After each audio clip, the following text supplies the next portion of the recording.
Happy holidays, ladies and gents, and welcome back to the Kuwait Pilot channel. It is 1700 Zulu, 2000 hours local time here in Kuwait City today. Merry Christmas to all of you who celebrate Christmas.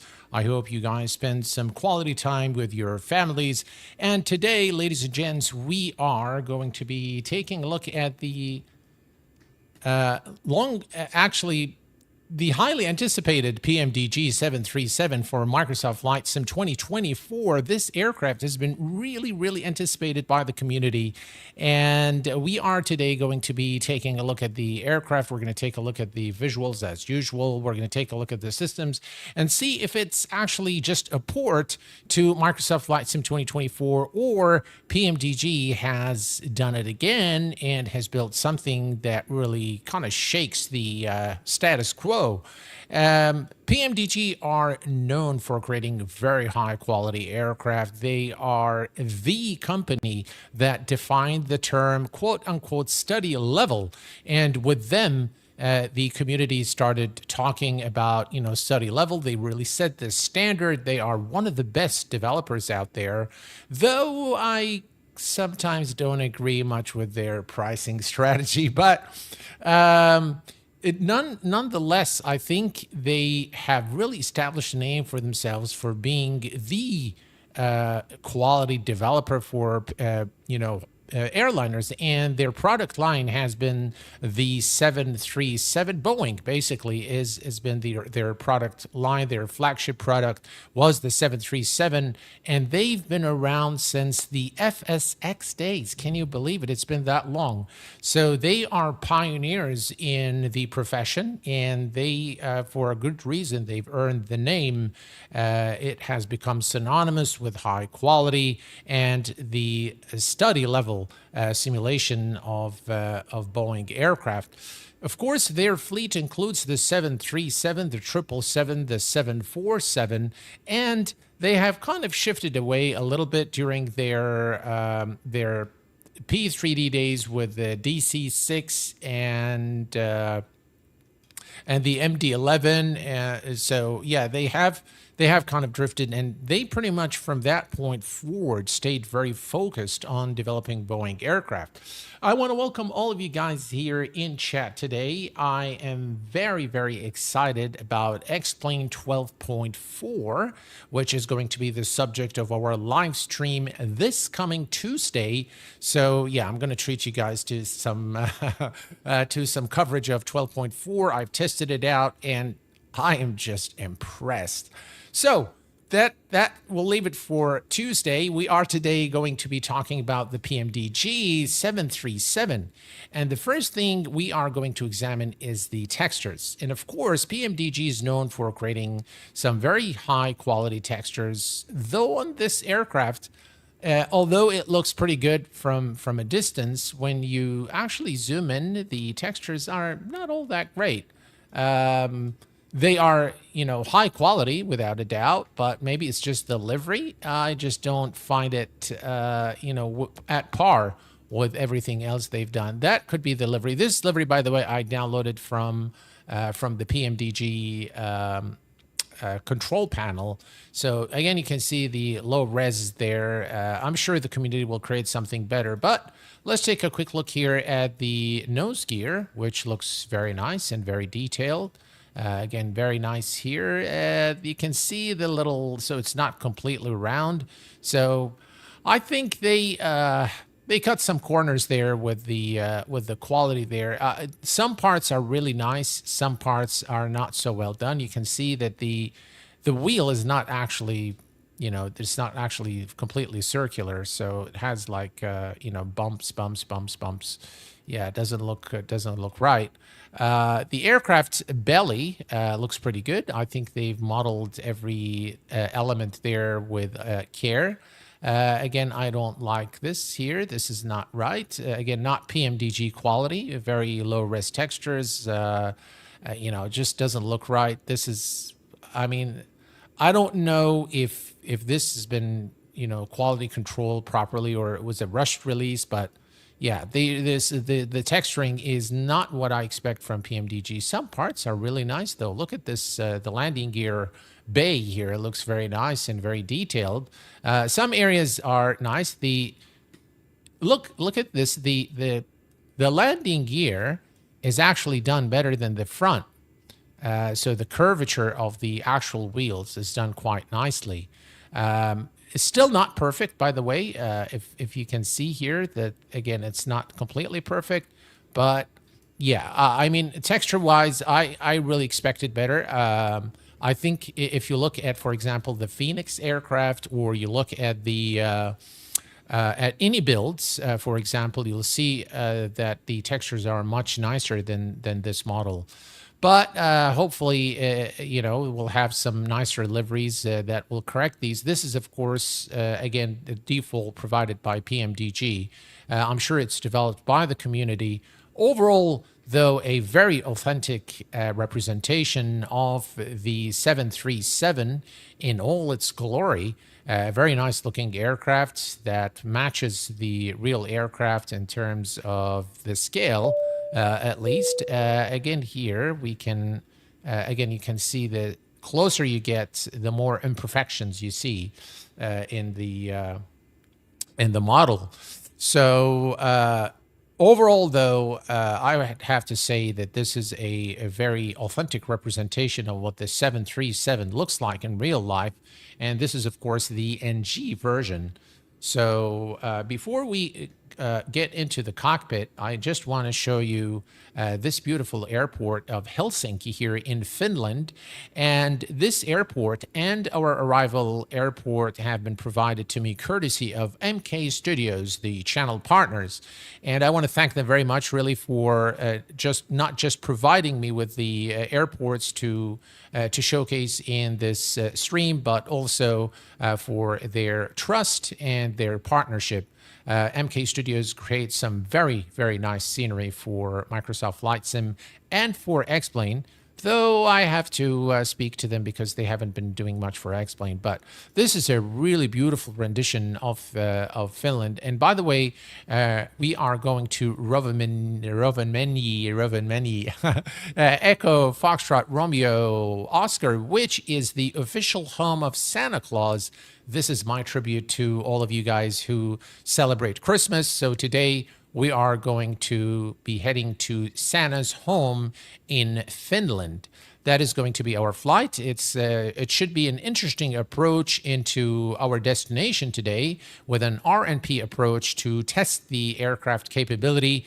And we're going to be also testing the flight model as well, which has been, according to PMDG, improved. Some things have been ported for sure, but there are a few things that are definitely new in this version. All right. Enough blabbing. Let's get into the cockpit here. And if we look at the cockpit, it actually looks very, very nice. Very nice texturing all over. And it looks very, very crisp. And the resolution is great on the cockpit. Again, you can see the details there on the switches and the knobs. So nothing I can fault with the interior of the aircraft, especially the cockpit, which is what matters the most to me. Again, look at the details there. The fuel switch panel here looks amazingly realistic. Very, very nicely done, really. Again, very nice seats as well. They look very nice, and they look, pretty realistic as well. I think they've really done a good job with the aircraft interior. If we go to the cabin, again, this is a one-class cabin here. So again, very nicely done passenger cabin for those of you who like cabins. Non-interactive, of course, but nonetheless is very well designed and very well textured to create, again, look at the carpet. Even the carpet is very nicely done and looking very, very realistic. If we go to the wing views there, we can see the beautiful wing views, and you can see the glass here. You can tell from the sun, you can see those little circles there, like the scratches on the window. It looks really, really good. Again, I think I understand what they're trying to do with the texturing here. It just doesn't look very good.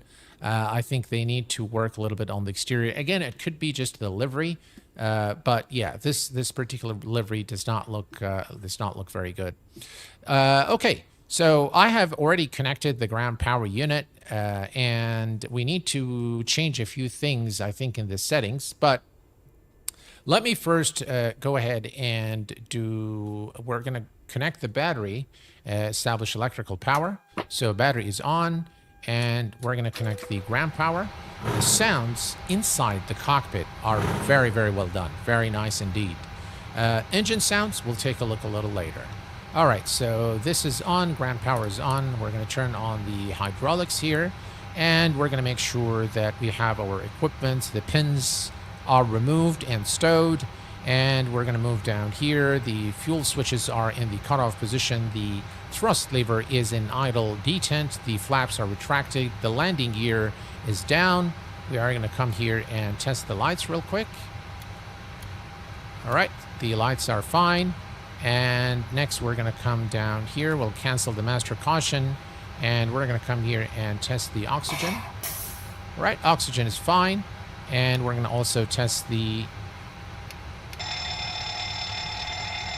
APU and engine fire test and the cargo fire test. Okay, very good. Again, this is the Q8 pilot checklist. So I'm following my own checklist here. So everything here checks okay. And then we're going to go to the overhead panel. We're going to come here to the left aft fuel pump. We'll turn that one on. And we're going to come here and arm the emergency light. We are going to put the fasten seatbelt sign and the attendant sign on.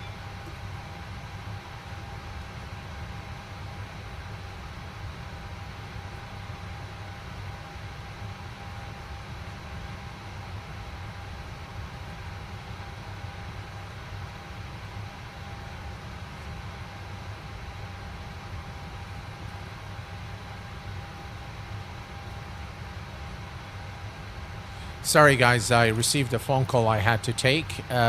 So we are going to come up here. We're going to turn on the window heat. Oh, what did I do? I messed things up like I normally do. All right, here's the window heat on. And we're going to come down here. We're going to test and hold the cockpit voice recorder. And you can see the light illuminates, which is fine.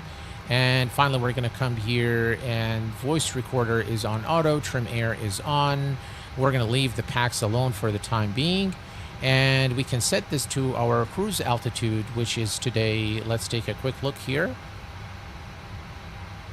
All right, cruise altitude is 36,000 feet. So we're going to set that. 36,000 feet is now set. Strobe light is on steady.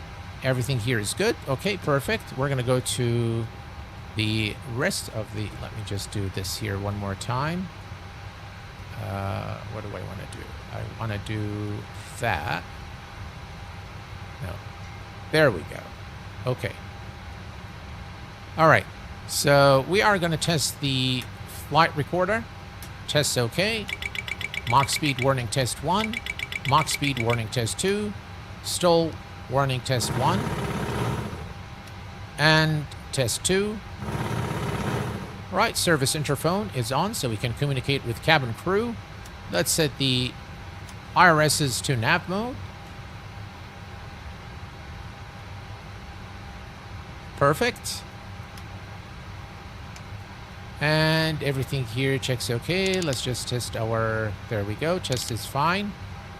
And we have there the iris alignment. Okay, perfect. We're going to cancel the master caution, and we can do the rest of the test later. Now let's go ahead and set up the FMC. We are going to go ahead and turn on the APU. It's very cold here in Finland. Oh, look at that flicker there.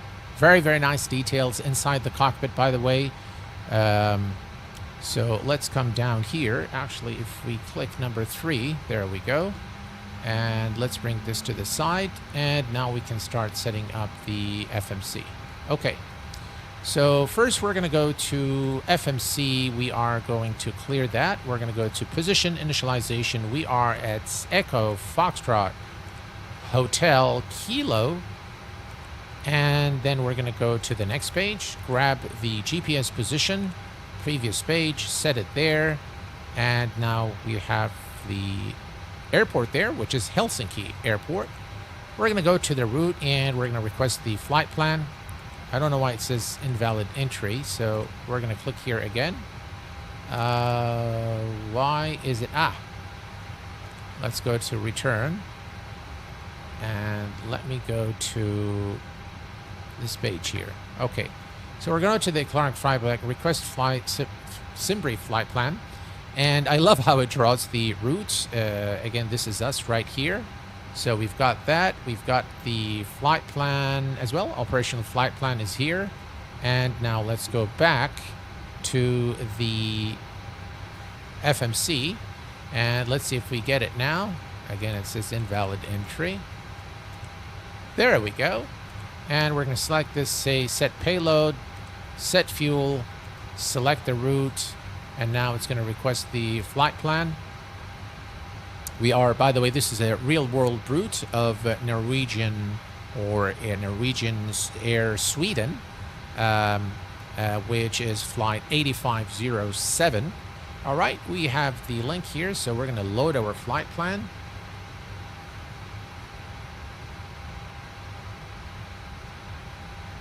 Okay, we are waiting for the route uplink.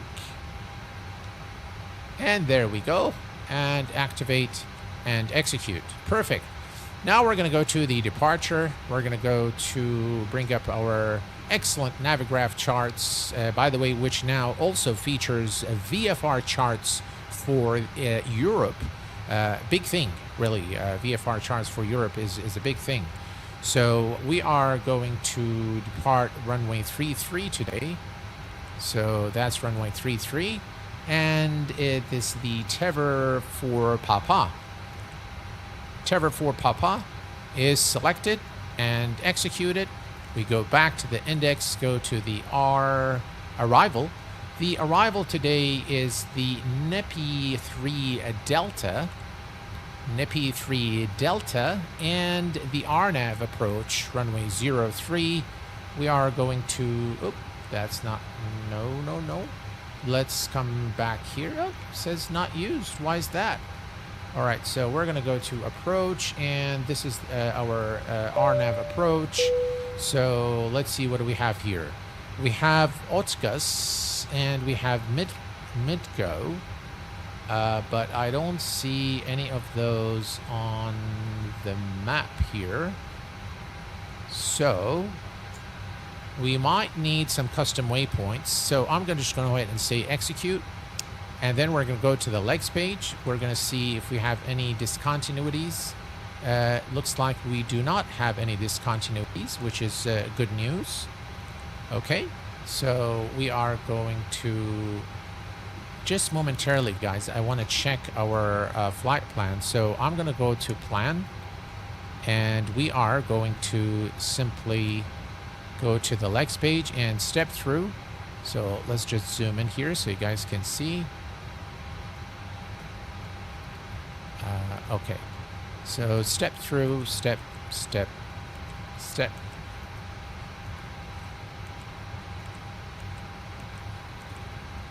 Ilpop, Subid, Aslop, Nipix, Ropov, and all right, so straight in approach. Really, we don't need any custom waypoints or anything like that. It's a clean route, so we are good here. Okay, now there's one thing I forgot to do, and I'm not sure if it persists. So let's go to PMDG setup, aircraft displays, and I think it's page 9.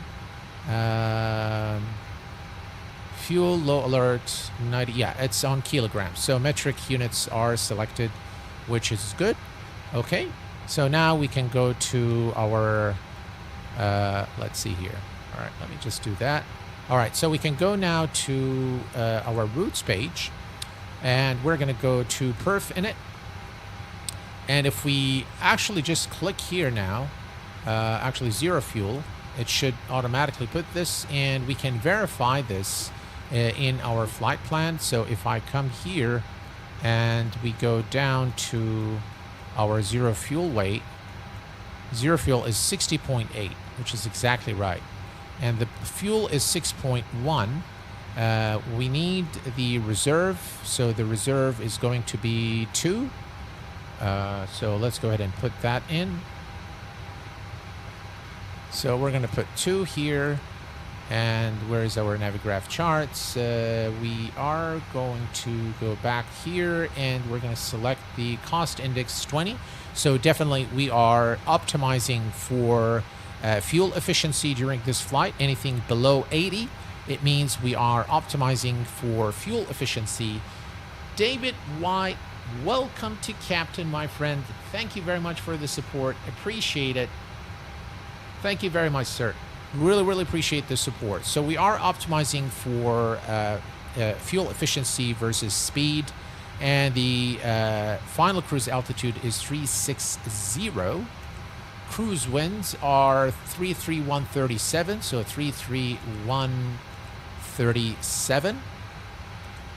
And transition altitude is 5,000. We're going to say execute, and now we have everything here. We can derate, and we're going to derate that too. So we'll derate both the takeoff and the climb. Next, we're going to go to takeoff. We're going to select flaps 5 for departure, and the trim is 5.3. This is 39, 40, 49 for V1, V rotate, and V2 respectively. Let's set our trim, folks, to 5 degrees. Gotta love the trim sound there.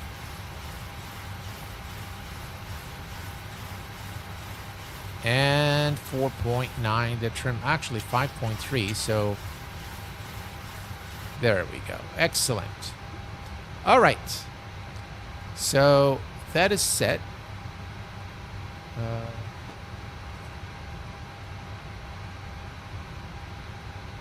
Okay. The altimeter, if we go to the weather, is 1013, so Barrow is standard. Okay, so we have everything set up here. We have the APU, so we can turn this on the APU gens, and now we can turn on the APU bleed and turn off the external power. Excellent. Now we can set the glare shield, so let's come over here and turn on the flight directors 1 and 2. And we're going to set the altitude to our final cruise altitude, which is 36,000 feet for this flight. It's going to be a short flight, nice route today to, I don't know how to say it, Romanevi. To Santa's home. We're going to Santa's home, guys. All right, and the speed is 149. That's V2 plus 10, so 159. 159 is set. And now we can perform a few more tests. So we are going to perform the GPWS test, ground proximity warning system test. Glide slope. Pull up. Wind shear, wind shear, wind shear. Terrain, okay. Terrain. Pull up. Airspeed low. Okay, so now we're done here. Let's come and test our TCAS.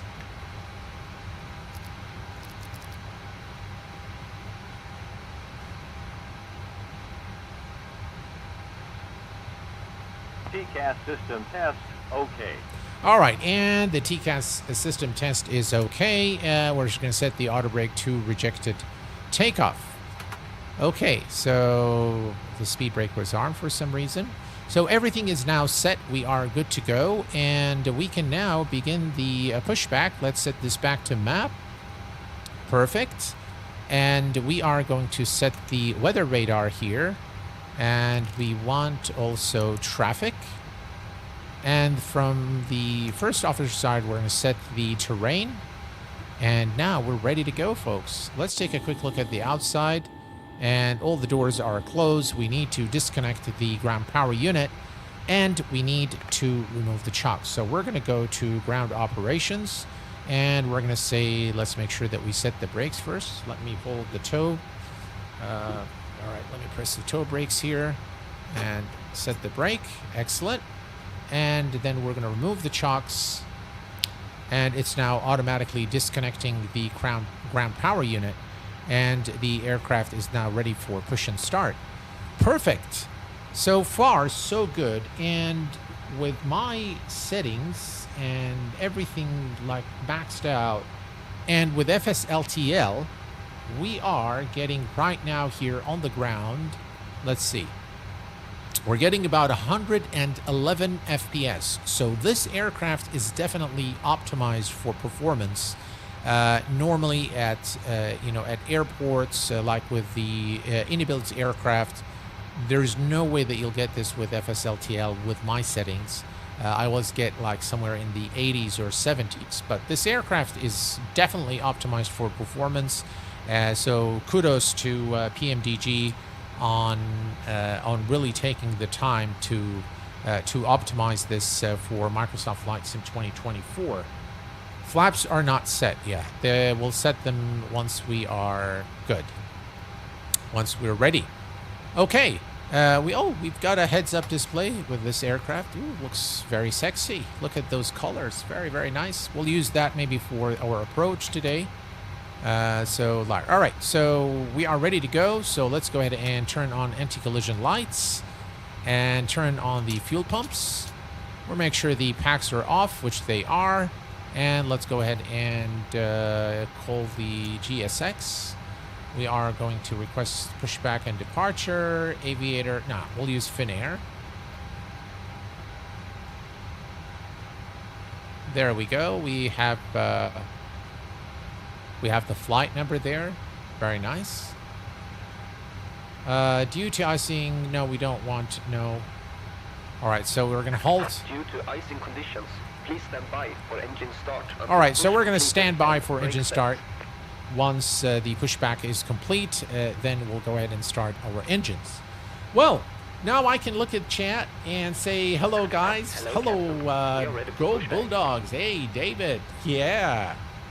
Norwegian usually use cost index 9 and 60 when there is a bigger delay. I see. My FPS went from 140 to 10 during a long-haul flight on the PMDG 737. Ooh, that's not very pleasant. Mr. Polar Pilot, welcome aboard. Glad to have you here. Thanks for the support, my friend. Mr. Mohan, welcome aboard. All right, let's take a look here at the outside. A very, very nice rendition of Helsinki here. Yeah. All right, here's the pushback truck. Locking gear. You can see the flags there as well. Very nice. MK Studios, really, they develop some really nice scenery, without a doubt. That's their passion. And you can see it through their work, is that they put in a lot of effort in the scenery that they develop. All right, so we're pushing nose to the left, tail to the right.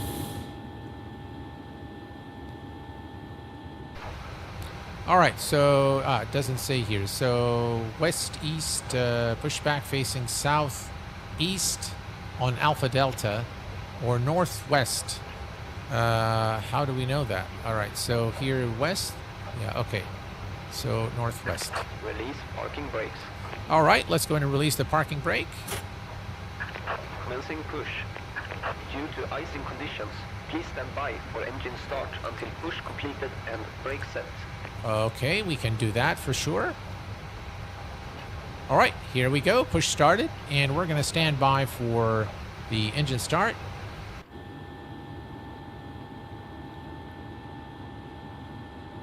One of the things I like in Microsoft... Why is that guy moving like that?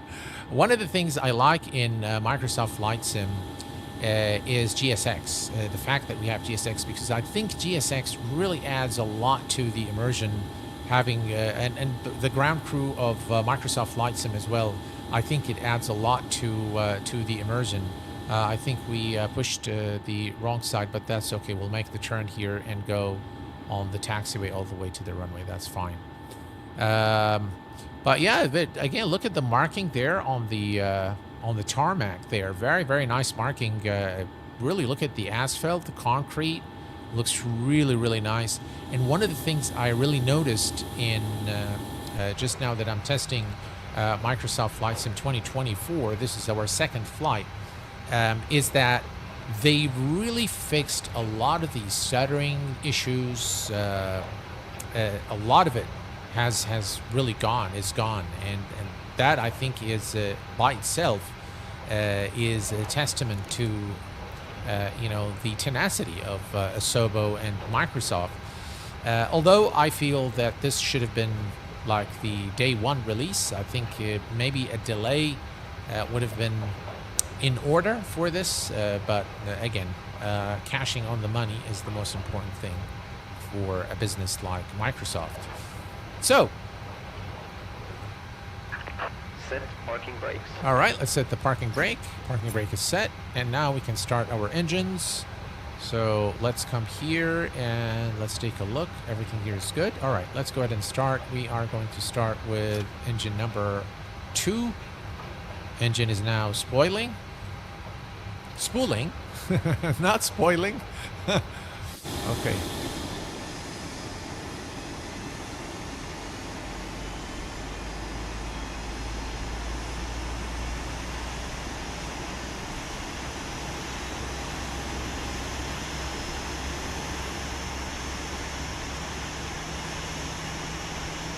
This is a really nice looking view right there.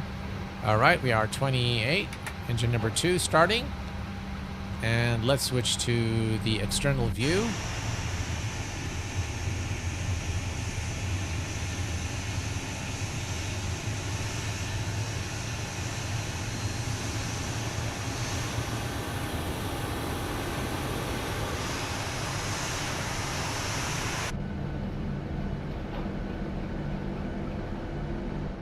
Not very dramatic. I think we need a sound pack. For $30, I will get 100 of hours out of it. Heck, I paid $15 for the A2A Comanche upgrade, which I'm sure doesn't have nearly as depth as the 737.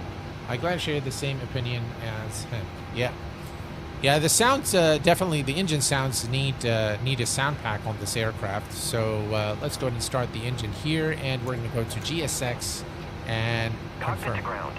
We have a good engine start. You can disconnect. Unlocking gear.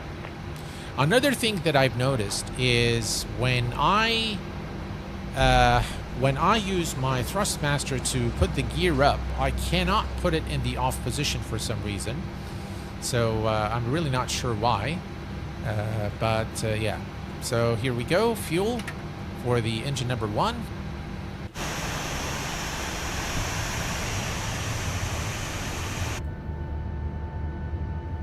Let me adjust this view here a little bit. Maybe we'll go to... Yeah, you always get this shake here. I think it's the heat blur, maybe. Tow truck disconnected. Bypass pin removed.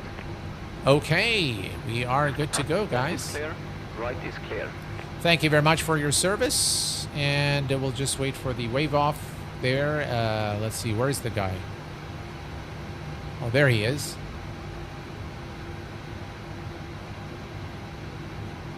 I think we can see him here. All right. Hand signal received. And we can see the pins. Thank you very much. And we're going to come here now and put the power on the gens. Engine start switches to continuous. Taxi lights on. And let's see here. Packs to auto. Isolation valve to auto. Engine packs on. APU bleed off. And we turn off the APU.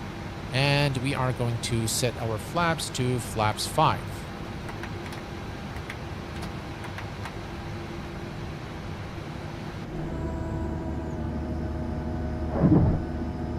Nice sounds.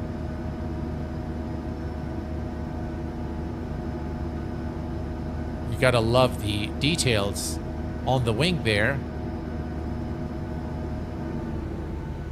All right, very nice sounds indeed for the flaps. Flaps 5 are set. And ladies and gents, we are good to go. Okay. Parking brake is released, and off we go. Let's give it power.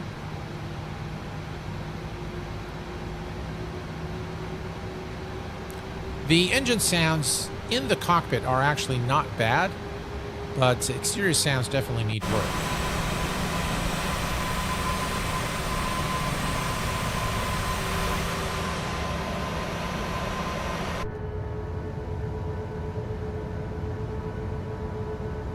That is a really nice view.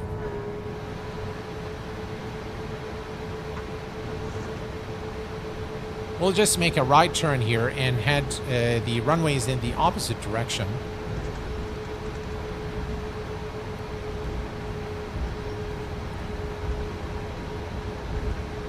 Whether you like them or not, they are workers. They need to be paid up to whether they deserve. Speak. It's better than words.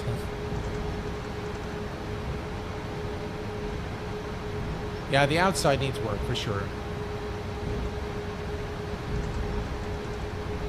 Yeah, likewise, Dougal. Likewise, I feel exactly the same way.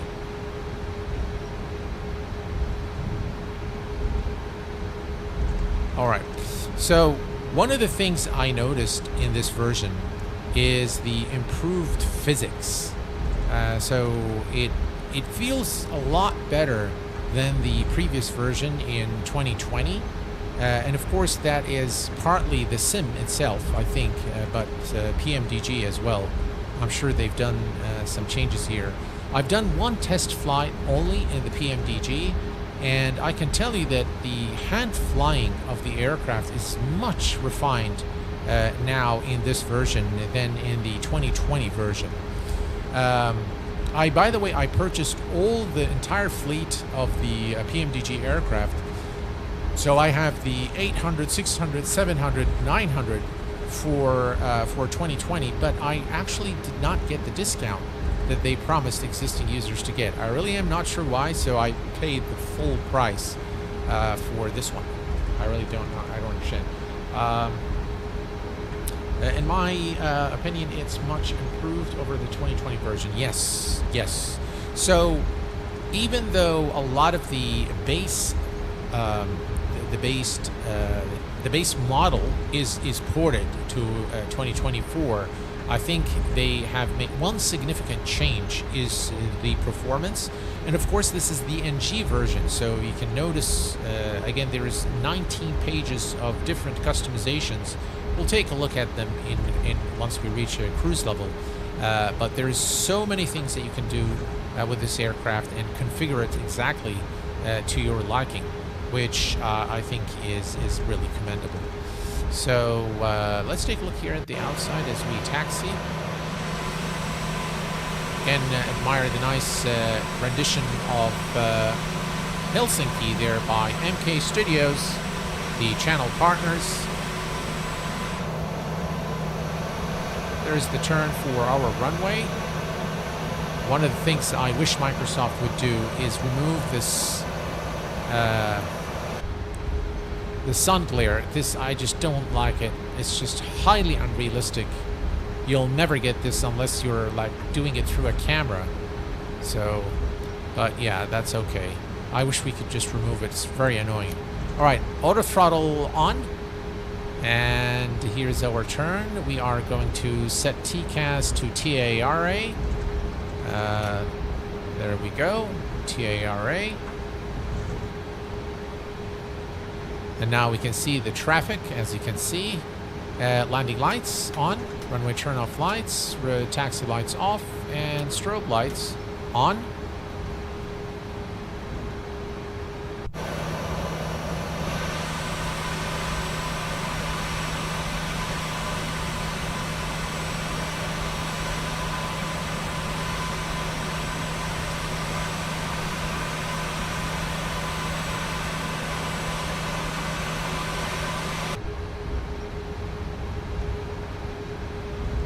All right, ladies and gents, we're lining up. Runway 33 for departure. There we go. Auto throttle is already on. So what I'm going to do is I'm going to just move forward a little bit here. That's 40%. And toga.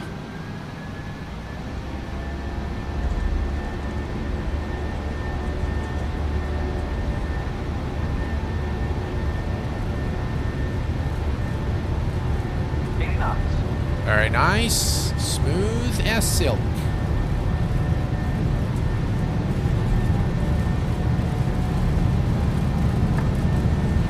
Rotate. Rotate. Positive rate of climb. Gear is going up. Let's see if we can do it that way. There we go. Gear is up.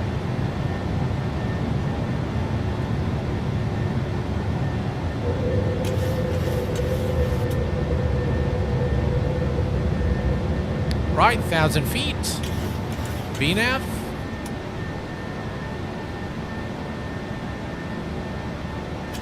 LNAV. Lock the gear.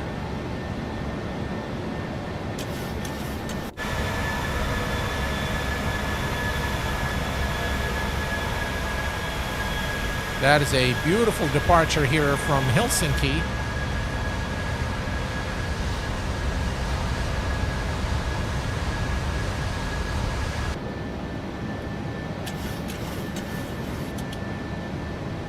Right, and I'm going to pitch down just a little bit here. All right, let's go to flaps 1.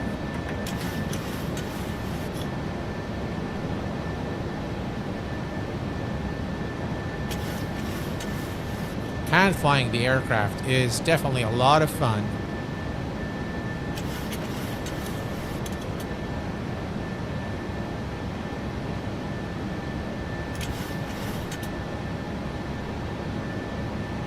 Right, and speed check, flaps up.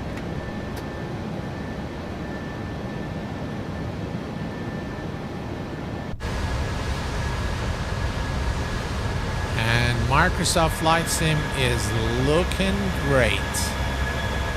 Wow, look at that, guys.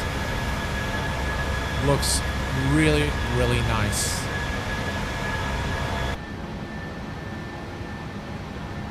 All right, let's go ahead and engage the autopilot. CMD, Command A, engaged. Right, coming up to 5,000 feet. Let's set the Barrow to standard. You had the Logan... you had the Logan for... I did. Mr. Valero, how are you doing, my friend? Gordon, funny how thousands of us did it correctly and got the discount. Maybe it wasn't PMDG's fault. QA, did you say you did not get the discount price even you own the MSFS 2020 version? Did you buy it via the marketplace? No, I bought it directly from PMDG.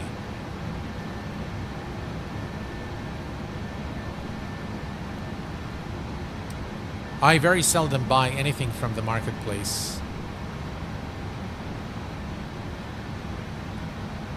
Yeah, I was definitely logged in, but yeah, for some reason I just didn't get it. So I took the hit, the 77 whatever, 74, 77 dollars, whatever it is.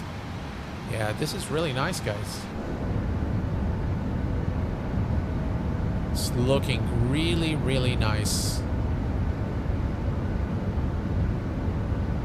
Look at that wing flex. Pretty cool. Right, 10,000. Landing lights off. And we're going to set the engine start switches to off. And we are going to turn off the fasten seatbelt sign. And now the aircraft's going to pitch down a little bit to gain speed. And we're going to set this, yeah, we'll leave that. All right. So just for situational awareness, we're going to come here to the FMC, and we are arriving runway 03, beg your pardon. So we're going to click here once. We're going to go to the fix page, add that, and the approach course. Let's see here very quickly. 03, the RMP. Let's see here. Approach course is 024. So 0 to 4 and 10 nautical miles, and then 0 to 4 and 20 nautical miles. Okay, perfect. Go back to the Lex page, and there we go, 11,000 for 36, and all is looking good.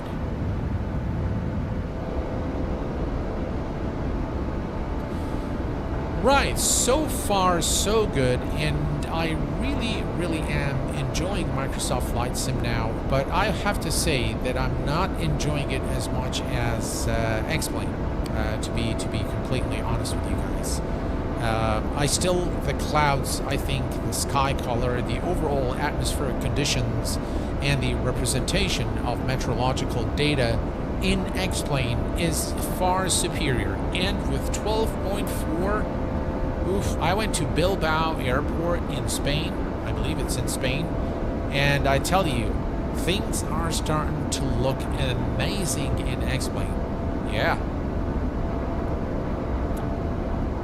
Without a doubt.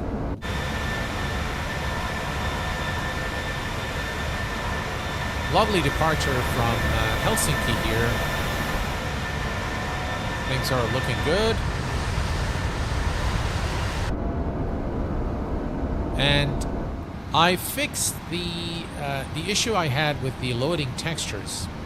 So after a little bit of research, what I have concluded is that my settings were actually a little too high for my CPU. So my graphics card was generating things, but the CPU wasn't fast enough to process it. And so I'm definitely CPU bound, and although I'm running this at 5.5 gigahertz, but yeah, so I toned down the LOD a little bit, and that fixed the issue. So that was, I think it was somebody who's recommended that I do that, but I've done some research on the web, and I used actually AI to help me. Speaking of which, yeah, I just the last few weeks I really felt burned out, guys, by just doing like 3 channels, and maybe it's not a very good idea that I focus on all 3, but we'll see how things go. But if it takes a lot of work, you can charge for it. Yeah, Q8, you must try the virtual pull dash 8100. It got a custom FMC. It flies nice. I know you like the dash. I love the dash, and thanks for the recommendation. Yeah, that's something I'm definitely going to look at for sure. Q8, why a lot of arguments since FS 2020 came out? I've been at this a long time, and it's getting worse. The division sometimes gets real nasty. Yes, I will tell you why. First of all, if you look at the age group that flight simulation has attracted since Microsoft Flight 2020 is huge. Okay, so you have, if you look at my channel analytics, for example, I'm very fortunate because I have more mature people. I have mature folks, older folks watch my channel. So most of the people that watch my channel are between the ages of 40 plus, right? And the biggest actually is 40 to 50. Those are like the majority of the people that watch my channel. I have a bunch in the above 60, 50 to 70. Again, that's another big bunch. But since Microsoft Flight Sim 2020 came out, and you know, the sim is actually more of a game concept with the career mode. It has attracted a lot of young people. Young people have this thing for, you know, I am doing the best thing. You know, it's the mentality, right? The teenage mentality, the kids mentality. I have the best dad, I have the best mom, and I fly the best sim and the most complicated things, and I'm like really like the genius of all geniuses. And you know, that's, you know, we were kids, we understand how this is. Yeah, Dougal. So I think with that, you know, with that happening with the release of 2020, you have a huge base of very young people who are at heart gamers. And this is, see, when you're commenting on a video, you don't really know who this person is, you don't know how old they are, but from experience, you can tell from the way they ride and the way they comment, whether they're, mature adults or, or children, or kids, or people that just are immature. So that has, I think, exacerbated the problem. But before that, let me tell you this, so I cannot blame it all on the children, because I'll tell you one thing that I have noticed. I have been developing content for 11 years now, and when I started with the X-Plane channel, so my channel started mainly with X-Plane, and when I started posting tutorials, I got some really, really bad, toxic comments. And if it wasn't for me and my thick skin, I probably would have quit then. But there is a lot of toxic people in this community. There is a lot of, hate. I really don't understand why. It's like, this is something that brings people together. Now, for me, I state my opinions very clearly. I'm very direct. By the way, not just with you guys here on the sim, but even in real life. I'm a very direct person. I don't beat around the bush. I say things just like they are. I'm not afraid of criticism, and I'm not afraid and always give credit where credit is due. So I try to keep a balanced view, but I used to get a lot of hate comments, even before Microsoft Flight 2020. Love to see you, Alley Cat's girl. Welcome aboard to the channel. DB Fetter, 40 to 50 now, that's young. That is young, yeah. The new old is 80 now, I think. So if anybody is below the age of 80, guys, here on the chat, you're still very young.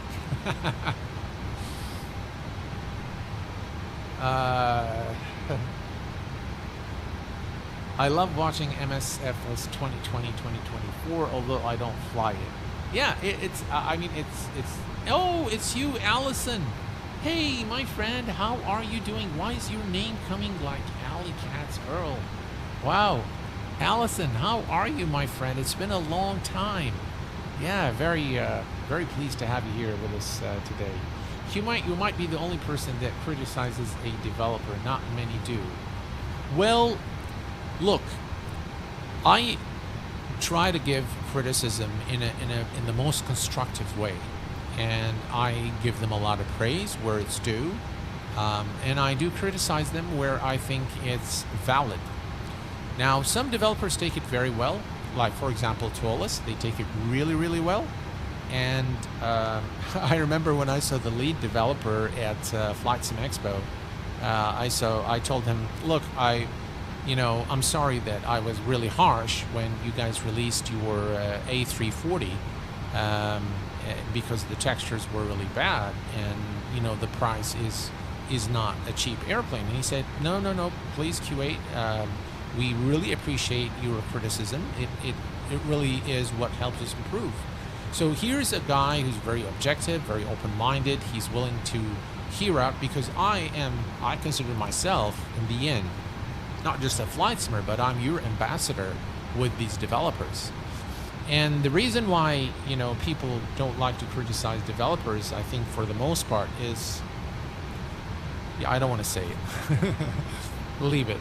I have really distant myself from all the company's development, from hardware suppliers, and I'll tell you guys, doing that has given me two things. One, it gave me a peace of mind, and two, it saved me a lot of space in my office, because I'll tell you, my office was running out of space with all the hardware that I had. But when I purchased when I got hardware for free, I almost felt like obligated to say something, to say something good, and it's like it's really goes against, and I wouldn't sleep at night sometimes if I say something that I didn't feel was, that I'm being completely honest, or that there was some bias. And I do a lot of self-reflection, especially when, when you have a channel with this amount of following, you have a responsibility towards this community. So sometimes I would lose sleep. It's like, did I say the right thing today? Did I mislead them in any way? I better set things straight, and that has happened several times. So I said, you know what? From this point forward, I'm not partners with anyone. I will not take anything for free. I will pay for whatever I want to test. Some developers, though, the ones I know are open to critique and they are very fine with whatever I have to say, then that's fine. I would basically come on the channel. I will explicitly state that this has been provided to me by the developer, but then I am free to say whatever I want. So some of them do understand. One of them, by the way, is Marco from Xcraft. So he's very fine with me saying anything I want to say. Alex is in the house, ladies and gents. How are you doing? I lurk in the shadows a lot. Yes, you do, my friend. Yes, you do. They don't criticize to get free planes, is what I think. That or money. That's exactly right, yeah. Great Volcarism is always constructive. Well, thank you very much. I really appreciate that. I'm glad that you guys find it constructive, because that's what I really aim to provide you guys with, a very unbiased, objective review, because in the end, guys, you're going to spend your money. So I want you to make sure that you're happy making the investment in whatever add-on that you're doing. And I hope that I've been doing a good job. I hope so. So, the clouds are actually looking very nice today, aren't they? Let's switch here to the outside view. Yeah, things are looking good. I don't like the sky color in Microsoft Flight Sim, but the clouds are looking pretty nice. Yeah. And I think it's going to look even nicer when we arrive into our destination. And we can see here that the terrain is loaded properly today, thank God. So things are looking very nice today. And yeah, it looks like the LOD thing has fixed the issue for us, so that's cool. Yeah, this is a really nice view here, right there.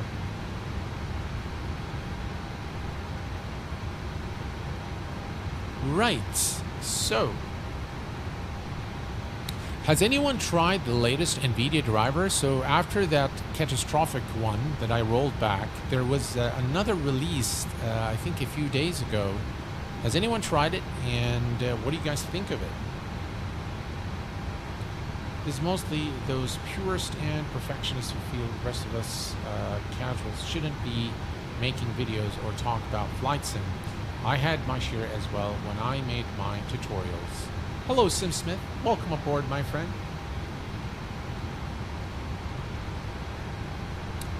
Excellent streaming, and at the end, you'll tell us the answer, the title of the broadcast. So, is it a port or not?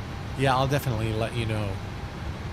So, one thing I do want to show you in this aircraft, and this is, by the way, true for the other PMDG aircraft. So, if I come here, actually, let's go to this unit here.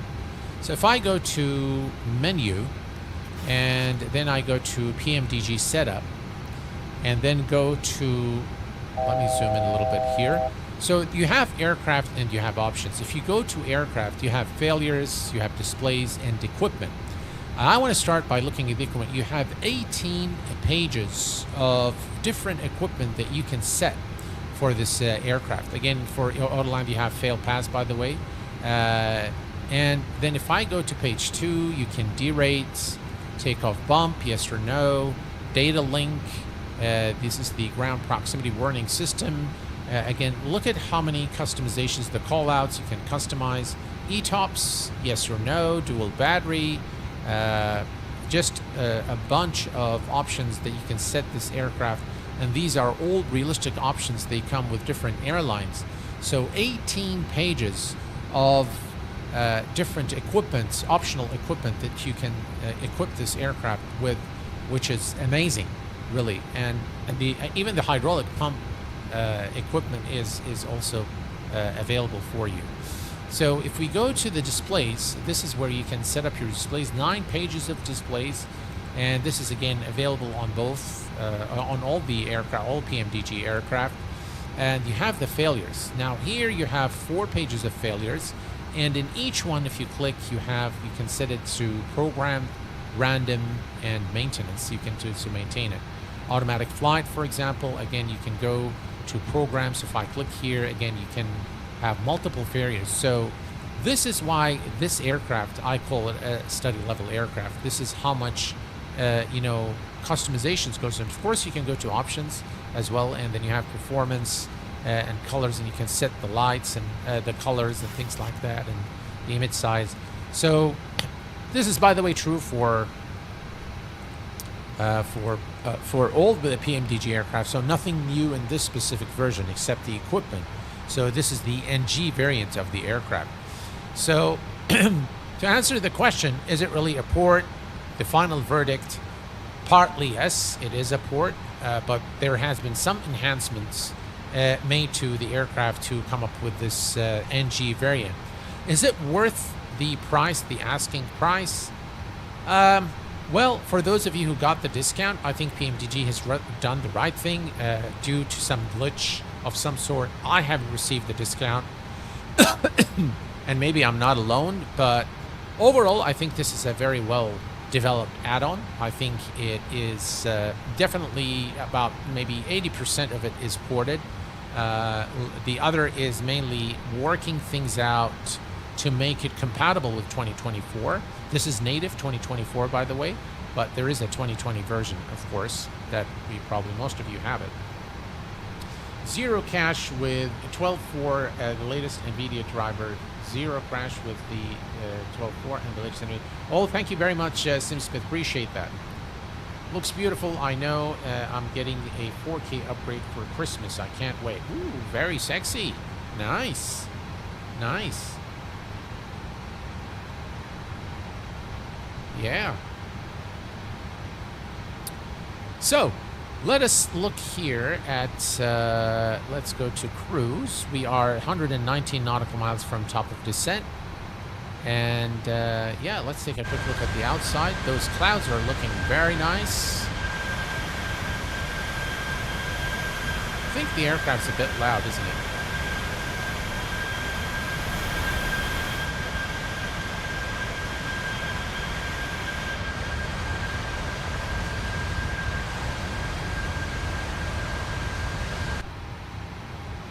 The nicest thing today is that we don't have this loading of textures issue. So we have everything loaded properly, everything looks good. So I'm glad.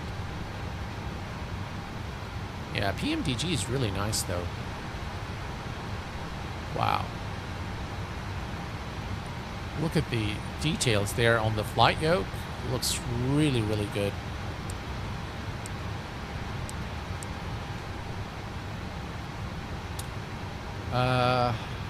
Works for me. Okay, perfect. PMDG answered my email ticket about discount in about 10 minutes. Ooh. Very cool. Did you have the same problem, Dougal? Were you not getting the discount?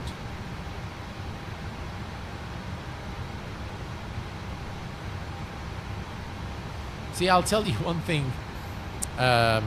Sometimes, guys, I'm like too tired, and when I get home, it's like, you know, I just don't want to deal with tickets, and it's like I'll just buy it, you know. I just don't want to bother, so I'll just go and buy it. PMDG has always answered my tickets almost immediately. That's perfect. I really haven't had, I really didn't have to speak to them over a very long period of time. I think once I might have sent them a ticket, and I quite honestly, I don't remember what was my experience like with them. But I was wondering, similar issues, yes. Ah, okay, got you, Dougal. And I hope it was sorted out for you.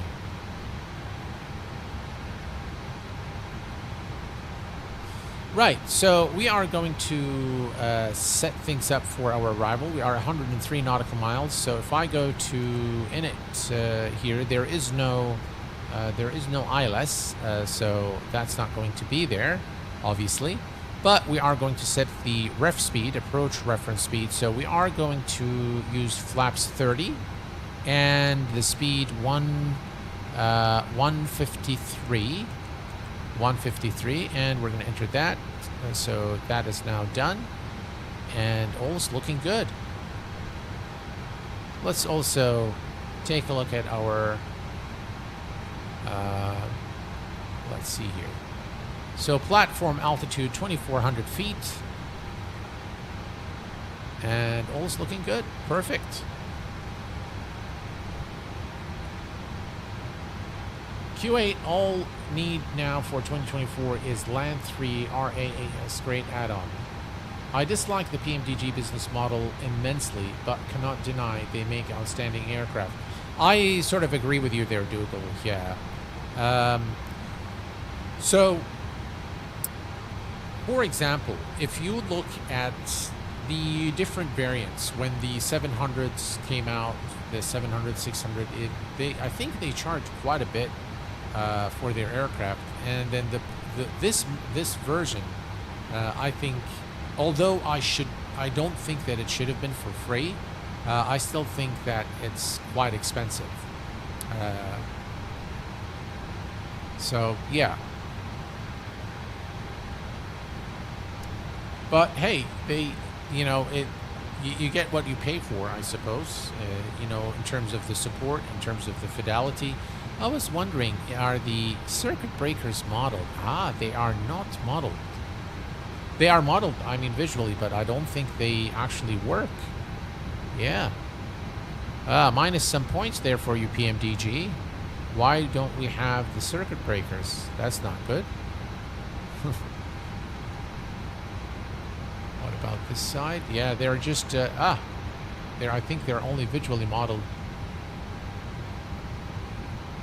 Yeah, I don't think that's something behind the panel there. I don't think they are clickable. Okay, so speaking of that,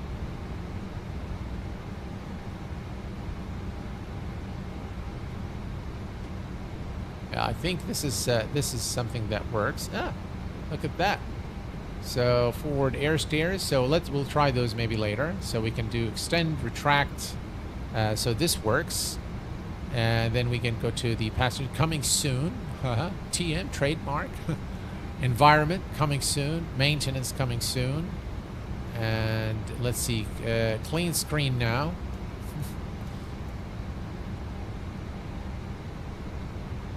Really? It's gonna clean the screen? Maybe. Look at that. That's pretty cool. That's the, the code to open the door, which is pretty cool. What does it say here? All right. That's some nice touches there. Ooh, very cool. Flight operations management. All right.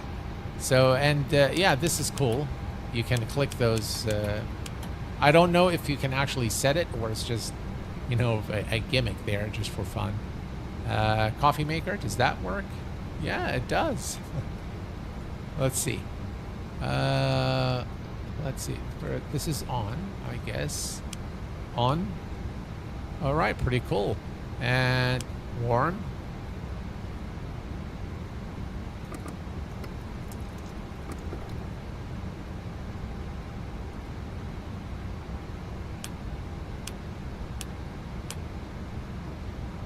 Well, that's, not...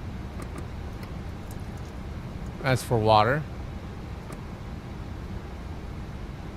Doesn't really do anything. I think it's just there for fun. But, yeah, you can... A little bit of interactive stuff here.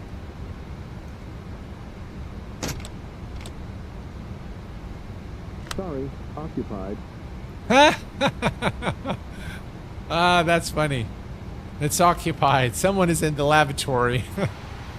All right. That's good fun.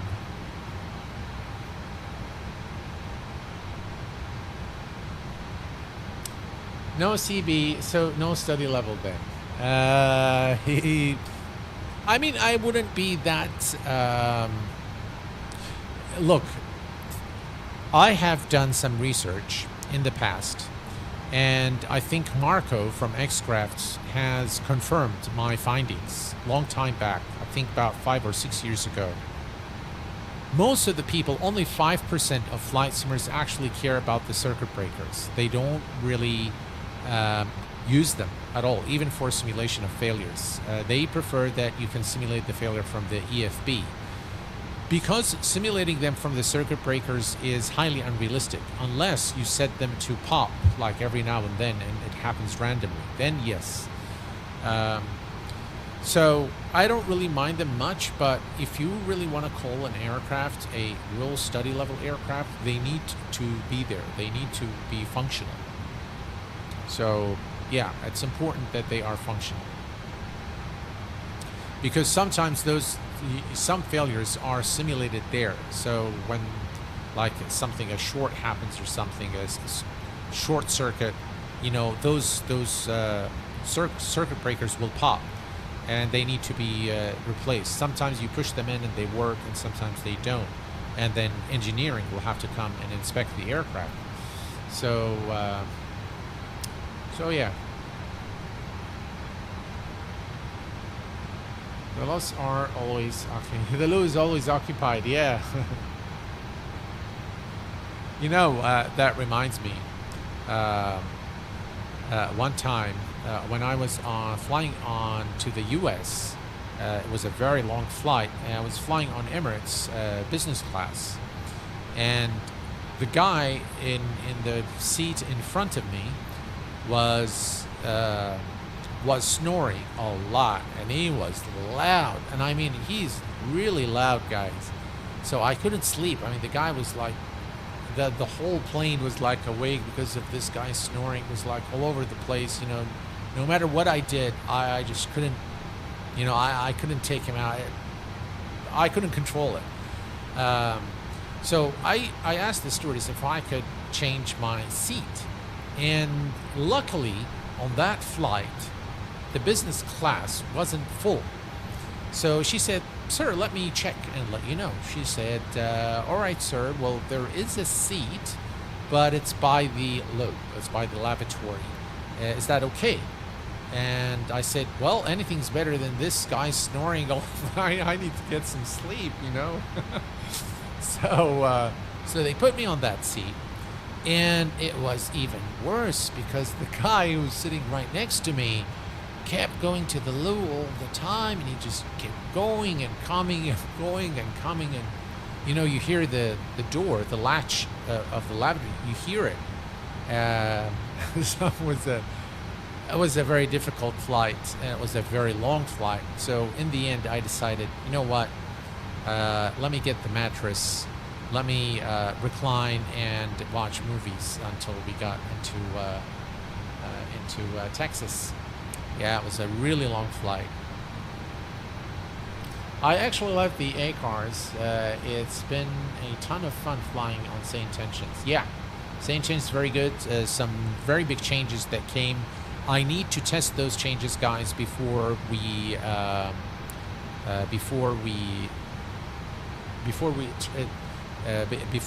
actually show it to you. But one of the things is that they have a bot, and that bot is supposed to. Didn't you have earplugs? Oh, I did the earplugs. I did everything. Nothing worked. This guy snoring was about to burst my eardrums. It was so loud. Everyone on the plane was talking about it. So yeah, it didn't really help. So TD in 39. Let's reset our MCP altitude to 2,400 feet. Yeah, I tried everything on that flight. Just didn't work. I ended up watching movies, so that's okay. So they have a bot. Unfortunately, it doesn't work. They say that you need to add it as a moderator to the channel so that you guys can interact with Say Intentions, and you can actually send requests to ATC. You can get the clearance for me, but it hasn't worked so far. I might try it at the end of our stream today, try to make it work. because it said that I need to add it. Let's see here. So participants, moderation, activity. Yeah, I really am not sure why it hasn't worked for me, but I haven't been able to add the handle they provided as a moderator. For some reason, it doesn't work. So, all right. So here's top of descent. So we are approaching our destination now, ladies and gents. And this is what things look like as we approach Santa's home in Finland.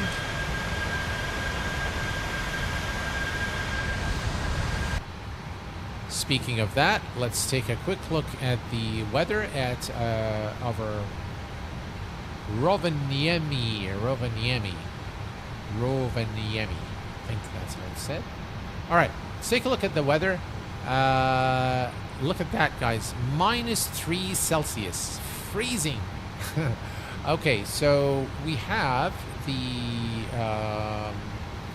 68 knots. Visibility is great. Few clouds at 1600. So the visibility should be good, but it's going to be very, very cold. So, and I think that's okay. That's fine. Things are looking really nice today. And, yeah, Microsoft Flight Sim actually looks pretty good.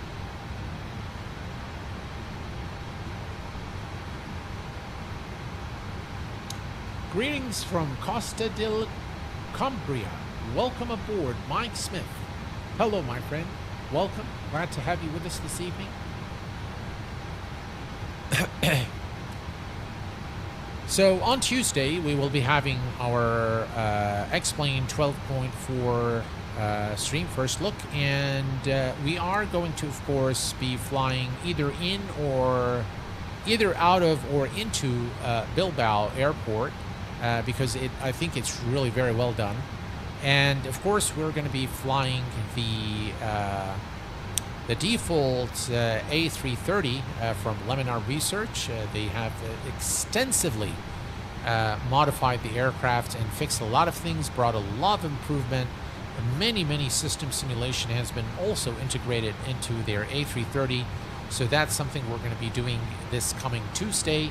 And we're going to be also taking a look at the multi-threading for the scenery loads, which has improved the sim significantly, especially when using ortho photos.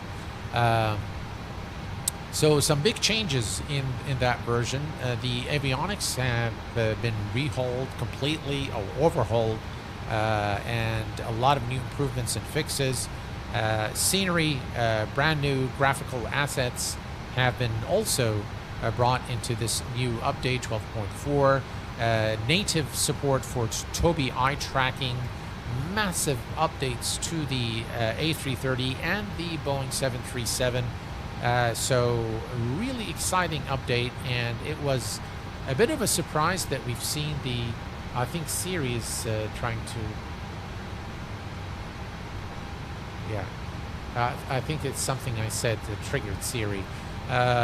So massive updates for this new version of X-Plane 12.4, and it really does call for excitement, guys. We are in very good times when it comes to flight sim. Both Microsoft Flight Sim and Laminar offering, very different value propositions, but both are great in my opinion.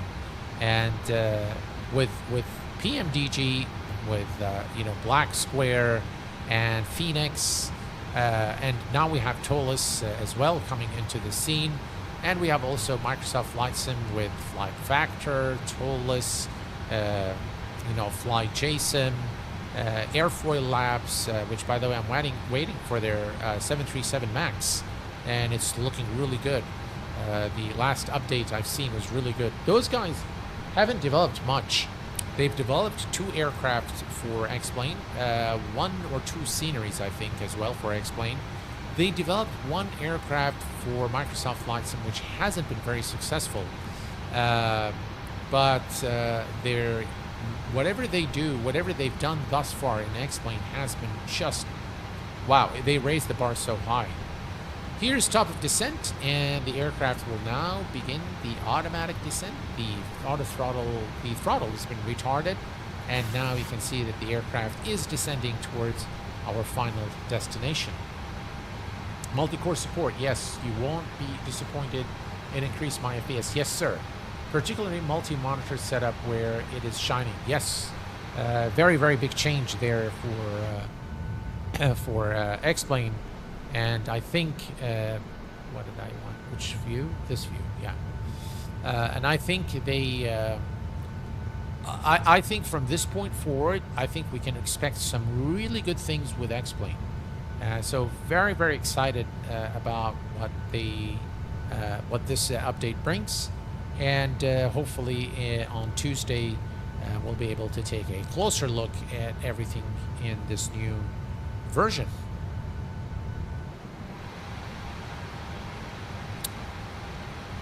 The weather isn't as bad as it was yesterday, so I did this flight yesterday and the weather was dreadful, but it looks like today is a little better.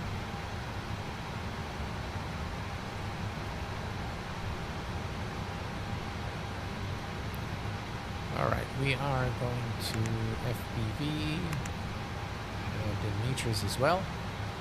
And if we click, maybe we'll use the heads-up display for the arrival. Looks pretty good, huh? Yeah.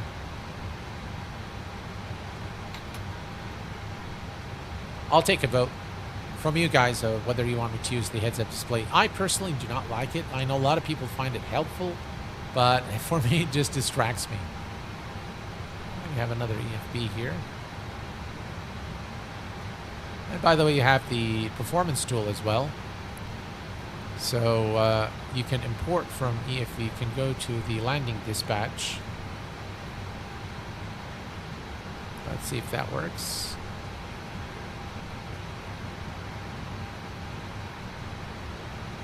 Doesn't seem like it does. Huh. Looks like this EFB is inop.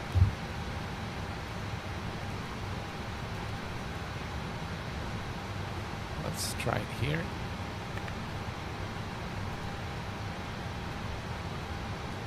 Ah, this one works. Looks like the EFB on the other side isn't working. Let's see here. Alright, so we do have the runway 03. There we go. Flaps 30, air conditioning on, and we're going to import the weather. We have the weather import. Perfect. And let's see here. What else do we need? We can calculate, and there we go.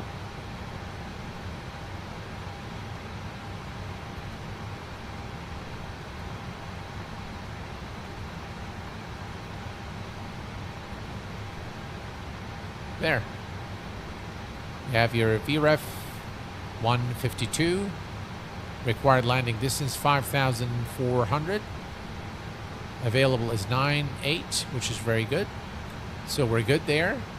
And if we look at 152 for VREF, is exactly what we have here.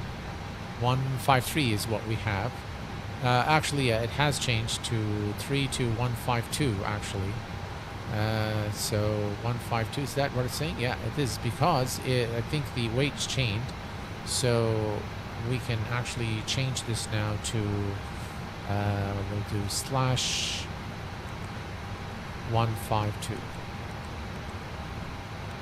There we go. Excellent. Yeah, I like their performance calculator. I think it's pretty good.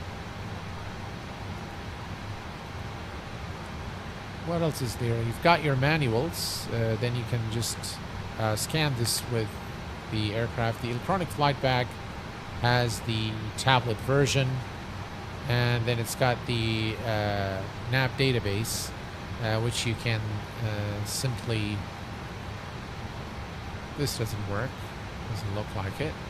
You've got some general preferences there. You can put your API key and all that stuff. You've got your Navigraph charts completely integrated. So if we go here and say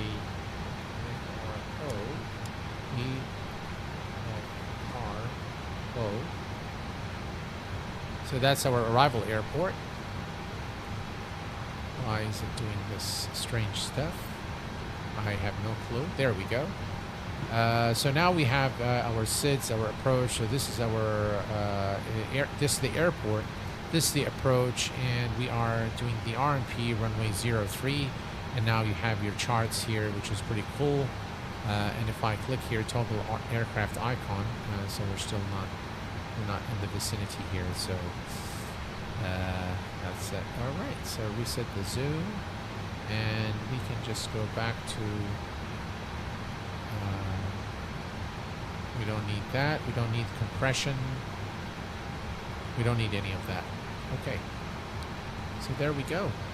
And if we can track up, lock location, and we can zoom in, and that's us right there. Their EFB is functional. The best I've seen is still until this day is the EFB developed by Phoenix.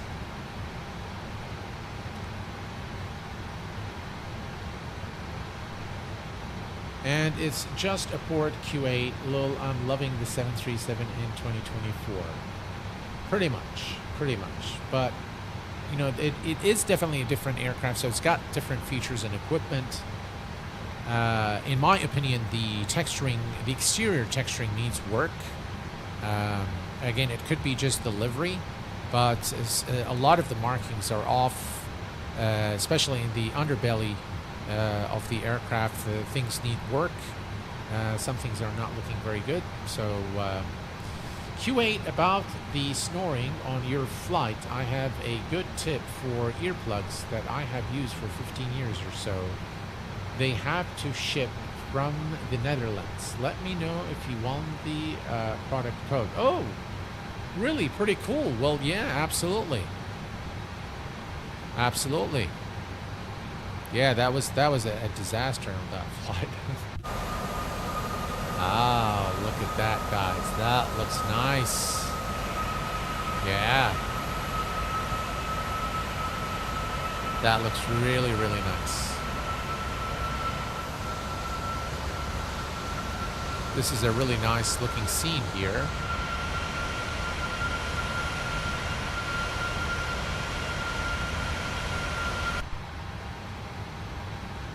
So it's going to be pretty much a straight in approach. I was wanting to show you the in runway 2, was it runway 21? So if we go to the charts, so yeah, runway 21. Runway 21 is on the opposite side. So if let me just bring it up to tell you what has happened in my test flight. So in the test flight, I arrived at a waypoint at Vikip here, and from Vikip it came to Insar or Nipak, and this was actually very short for the aircraft altitude. So I was actually not doing very well on the descent, and there was icing condition and lots of rain and snow. So what I've done, I created a custom waypoint that is after Vikip, about 10 nautical miles ahead of Vikip, and then I made that the waypoint so that I can descend to the appropriate altitude, and then made the turn to arrive into runway 21. Today, I don't think we're going to need to do that. I think we should be fine, and we're looking good here. If I go.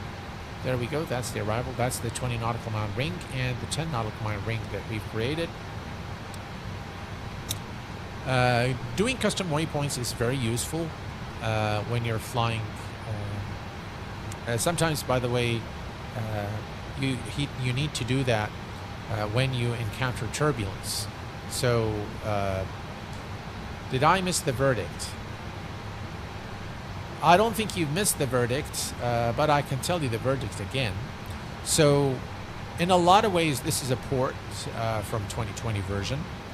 There has been some improvements, or not improvements, but additions of equipment for the aircraft. This is obviously the NG, so it's got a different panel here. As you can see, it looks very different from your So this part is completely reworked for the NG. You can notice also the switches there. Performance, of course, data. Everything else is pretty much a port from the previous version. The texturing, the outside texturing, in my opinion, needs a little bit more work. And without a doubt, the sounds, the exterior sounds, are not, I think, paying $70 or $77 for this, and I'm assuming this is somebody who's buying the aircraft for the first time. I would expect, some realistic engine sounds that have been probably recorded from the real aircraft. But maybe Boris will create a sound set for this aircraft. I don't know. We hope so. But paying this amount and getting, bad sounds is not acceptable in my opinion. But overall, this is a really enjoyable add-on. I really enjoyed hand flying the aircraft yesterday during the approach into EFRO. And it's definitely a lot better than the 2020 version in terms of the flight dynamics, the physics handling, flight handling, altogether in terms of performance and FPS, definitely much, much better. So overall, yeah, I think it's pretty good. It's pretty good. Is it a port? It is a port. What would I rate this aircraft from on a scale from 1 to 10? I would give it a 7.5 out of 10. Again, when I consider the rating, I consider the actual add-on, the fidelity, the systems, the texturing, the sounds, the documentation. I think PMDG ticks the marks just about everywhere. The texturing, though, is not up to the mark, in my opinion. From the exterior perspective, the interior looks amazing. But the exterior needs definitely a lot of work, and the sounds, the exterior sounds are, very substandard, if you will. So, yeah. So for those reasons, it gets a 7.5 out of 10. Definitely recommended. Yeah. Yeah, it's performing well for me. Did about 10 flights now. Lots of visual bugs, but overall, I'm quite happy. I paid $30. Yeah. You're lucky. I had to pay the full price because the discount didn't work for me. They supposedly onboarded a sound engineer and remade the sounds completely. Well, the exterior sounds are not good. I thought they worked with Echo 19 on the sound. I have no clue. From what I've seen, people are happy about the dynamics, but when it comes to the stuff they said they would upgrade, they missed the mark by far. They did. Yes, that's a confusing part. Why would you pay for a sound engineer if you are planning to collab with a third party? That beats me, my friend. I don't know, but a lot of developers are doing some strange things these days. But yeah. Now this is a really nice looking scene here. Very, very nice.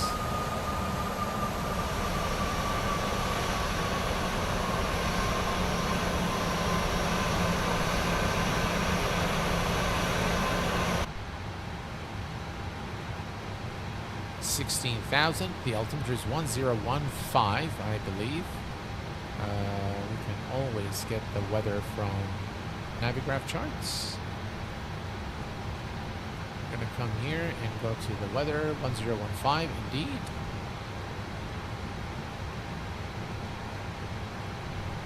And we're looking okay.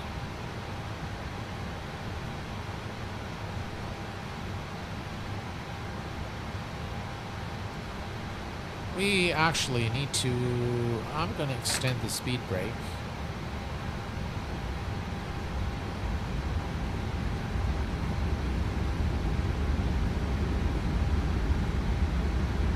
There we go.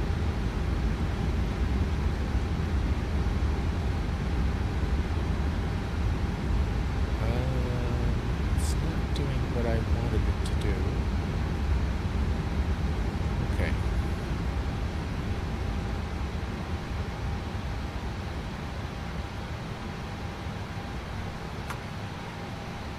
All right, steep descent after Apex. All right, we don't want to do that.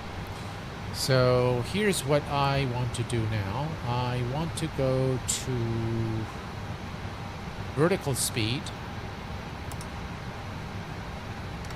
Now I want to descend at about 2,000 feet per minute. I'm going to reduce the speed to 250 knots.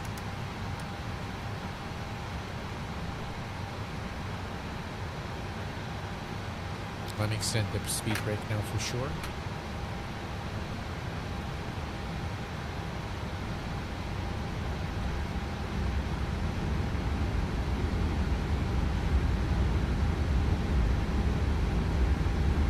Alright, that's much better because I don't want to do a steep descent. This is the 20 nautical mile ring, so we're very close and we need to...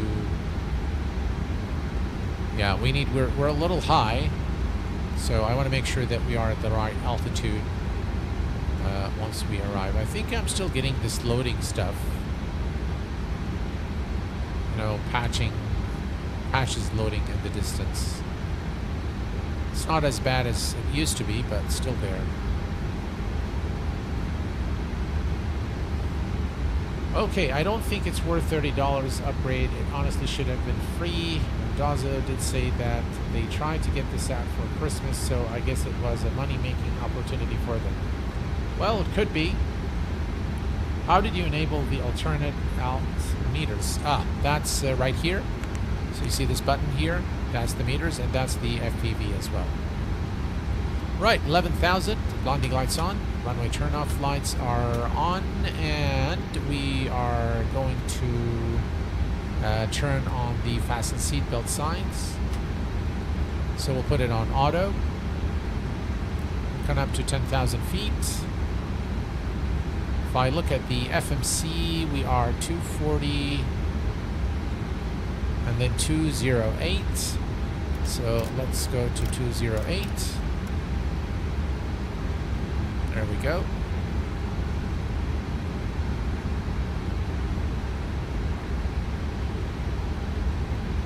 And that just ensures that we're not going to do a steep descent for a more stable approach into our destination. Here's the 20 nautical mile ring, so we're doing okay now.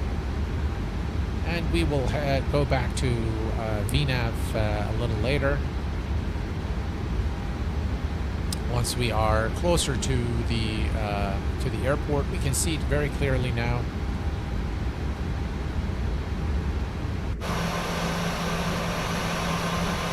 Wow, this is dramatic. That is very nice.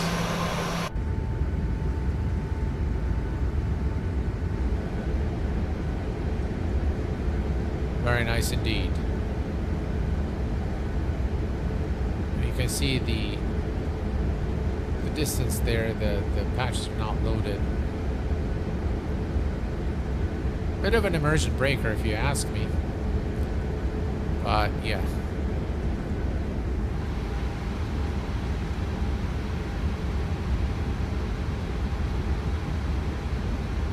Okay. That's the decel point. This is the 20 nautical mile ring. So from this point, we are 20 nautical miles from the runway, and we are at 6. So 4, 2. That's 4,000. So 4 times 3. I think we're fine.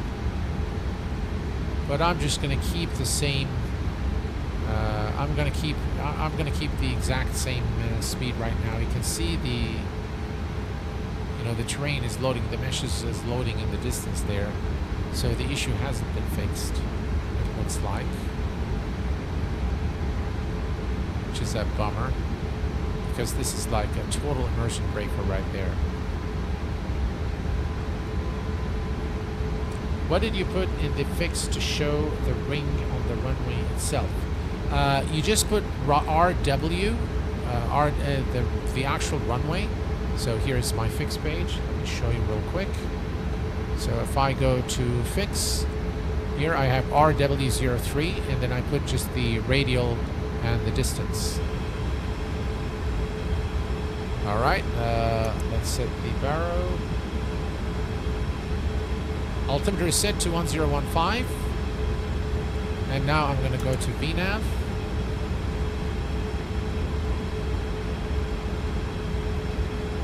And we'll bring back the speed brake. Come on.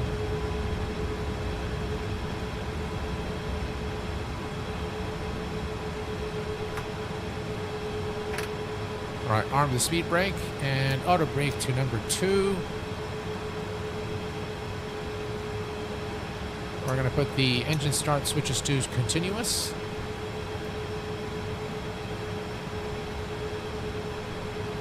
I really am not sure why I get this issue. I've never had this issue with MSFS. I don't know why it's happening now. Since this version 2020 Sim Update 4, I'm getting this issue of, you know, things are loading in the distance, as you can see here, which is pretty bad. 2500. Oh, okay. It will automatically choose the arrival aerodrome. It will... No, if you put RW3, it will put the fix exactly on the runway. All right, so 2400 is... We are at the 20 nautical mile mark. Things are looking good. 240 here, so we'll leave everything as it is. And... yeah, everything here is fine. Yeah, I don't know why I get that. See how things are kind of loading in the distance?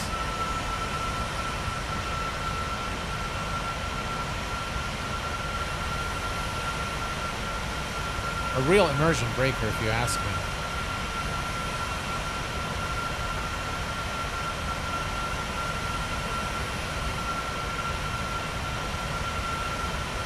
Now we know how they lowered VRAM usage.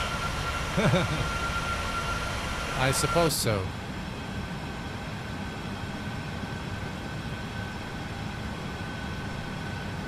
Yeah, that looks horrible.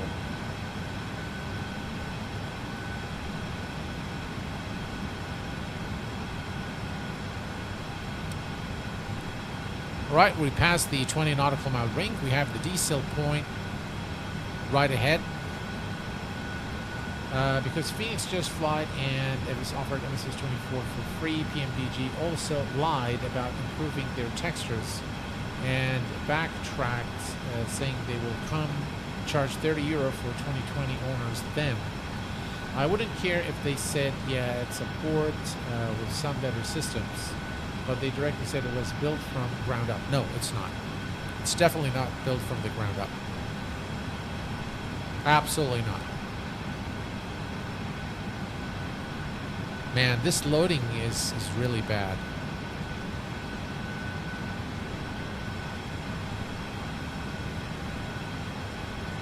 I've never had this issue, by the way, with other aircraft. I'm not sure if it's aircraft specific.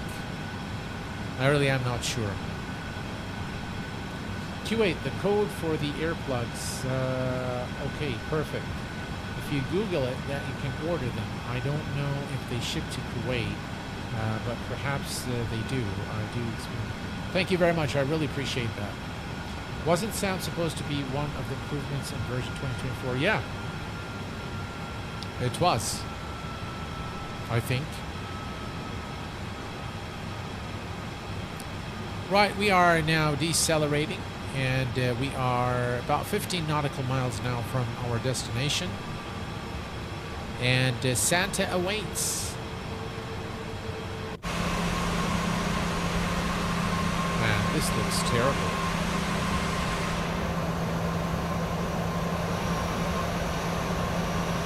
Any ideas about this, guys? Has anyone had the same issue and got it fixed?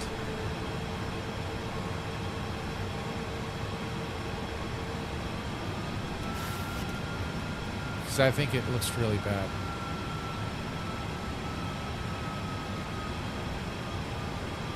That's probably going to be a reason why I do not fly in Microsoft Flight Sim. Yeah, I don't know if, again, if it's aircraft specific, but I'll do some testing to find out. All right, and here's the 10 nautical mile ring, 215 knots. And we have the runway ahead, so we're going to go approach.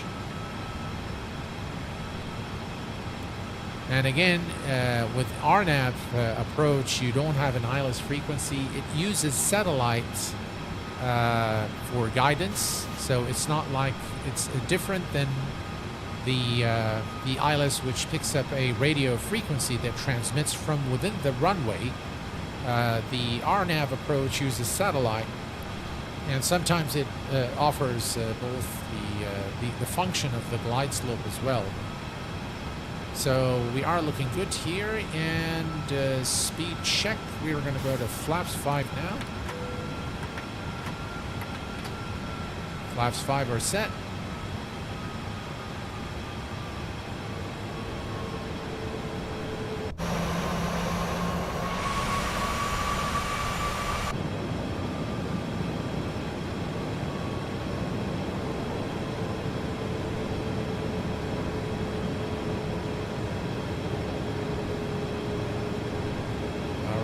And speed check, flaps 10.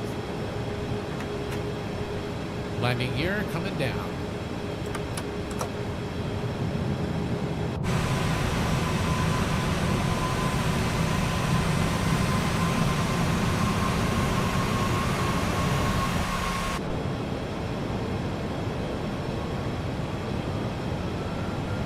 And speed check, flaps 15. We're going to take this down to 152, our final approach speed.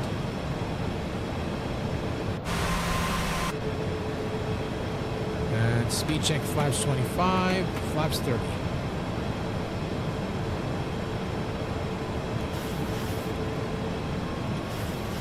Right, flaps 30 is set. We're clear to land. Let me reset my view.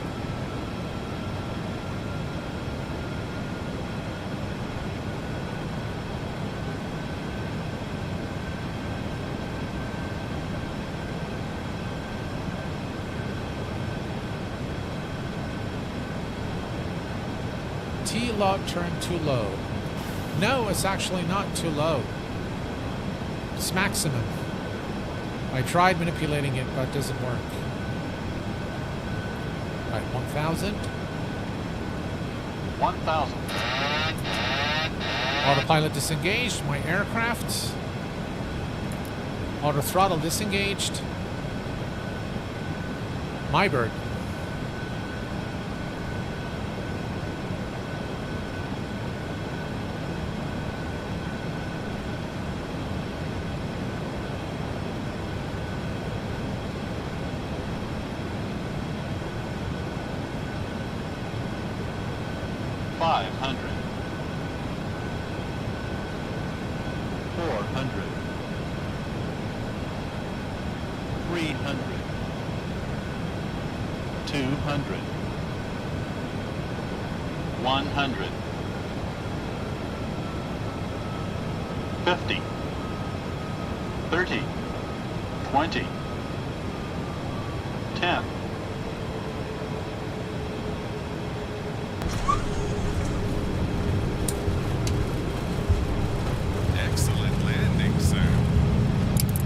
Reverse.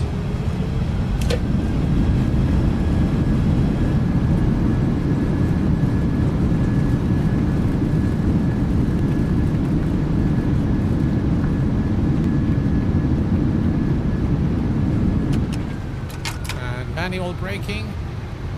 Ladies and gents, welcome to Santa's home in Finland. Right, we've made it.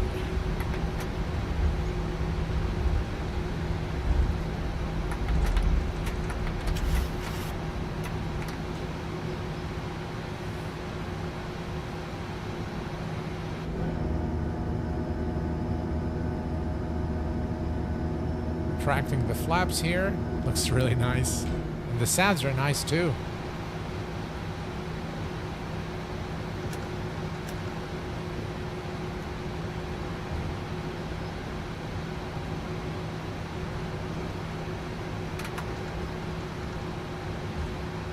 Right, start the APU.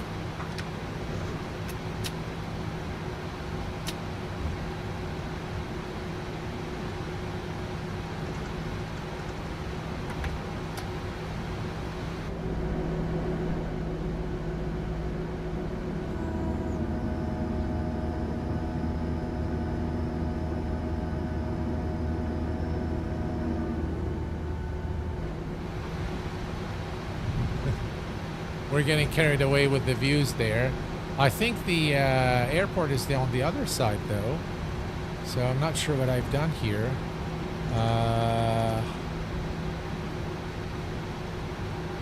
Alright, let's make a turn here and go back.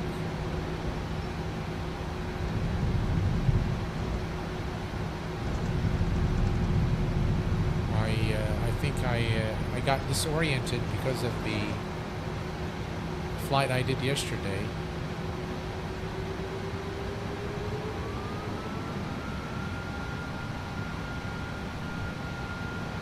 So we'll go on the ice, no worries.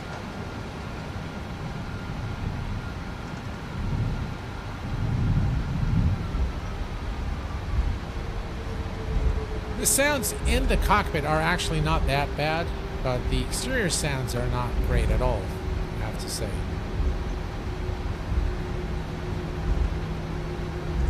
Yeah, that's the main terminal right there, I think.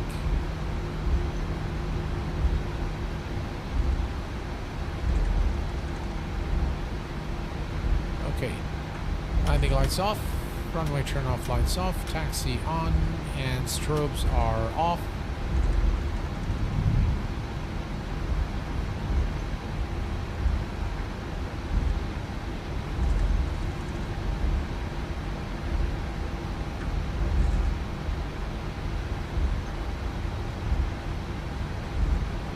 You can also click on the numbers of the flaps to switch flaps faster in PMDG. Oh, is it? Let's take a look here. So if I go here and click, that's pretty cool. Gotcha. That's pretty cool. Thanks for the tip. Appreciate that. One thing I need to fix is this T-Lod, which is really bad. Really, really bad. No matter what setting I put, just doesn't work. It's just, yeah, it's not working. It's just, it keeps showing things loading and it's really bad. So, thank you very much. I'm glad you guys enjoyed the landing. Where is Santa? He's hiding somewhere, I'm sure. Somewhere maybe here. Oh, that's a nice takeoff right there.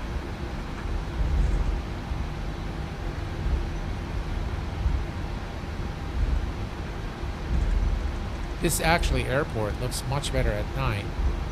So let me do the following, guys. We're going to go to real time. We haven't been flying in real time, so I'm going to go to real time because I think the airport just looks fantastic during nighttime.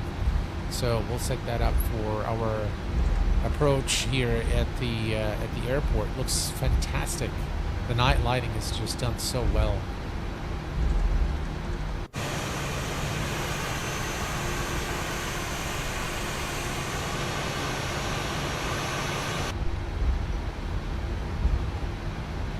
I'm gonna also reset not that, but we're gonna not that. We're gonna reset the traffic so that we have a spot to park our aircraft. We'll reset it again if they take our spot.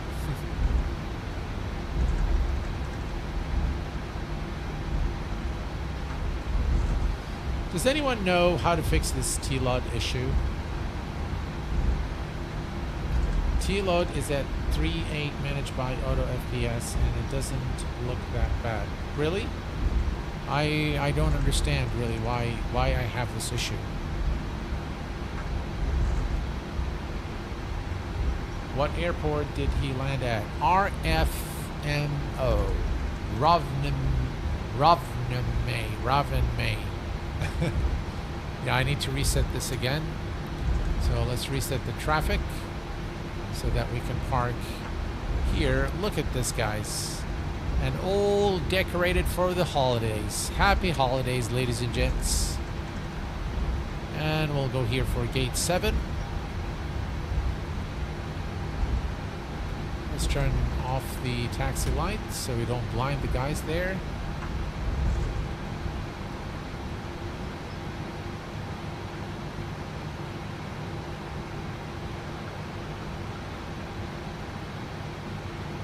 Too fast, it's saying. I think that's fine. We're gonna set the parking brake. Just very quickly, guys, take a look at this. Look at the scene here. Look how beautiful this airport is with all the lights. Very, very nice. Okay, so we have the APU started. So that's on the bus now, and we can now kill the engines. There we go. Engines are shutting down. And we can now, let's see where we are. We'll wait until about 20, 25, 24, 20. There we go. We can now turn off the beacon lights. Beacon off. And now we can go to GSX and use it for request deboarding. And we're going to turn off the fasten seatbelt sign. Yeah, all's good here.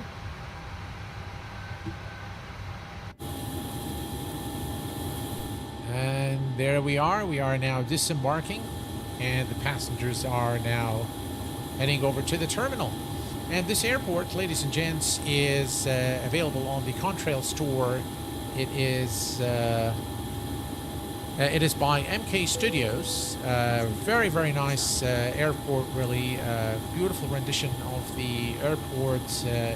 Quite fun to fly to this airport. Lots of fun and quite challenging most of the time. Today it was, I think, pretty straightforward approach today. What's your off-screen terrain pre-cache setting is at maximum? It's at maximum. EFRO is the airport we landed at. LD is really bad in MSFS. Yeah. Might be a snow thing. No, I don't think so. Maybe it's set too high and the system can't keep up. Maybe set it to 150 instead of 300. It's okay, I'll try that.